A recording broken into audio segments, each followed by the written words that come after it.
Hey guys, welcome back to this channel. In this video I'll be showing you guys how you can automatically reframe your videos or your photos in CapCut PC.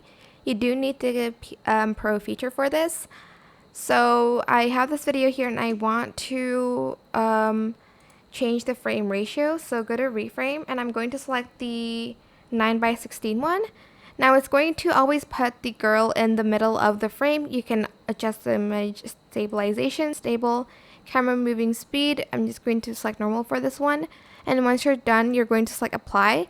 So basically what it does is that it just changes the frame ratio, but it puts like the main subject still in the middle of your video. And this is what it should look like later. I hope this tutorial was helpful for you guys. Don't forget to like, comment, share. Also subscribe to this channel if you haven't done that already. If you have any more questions, just leave it in the comment section down below.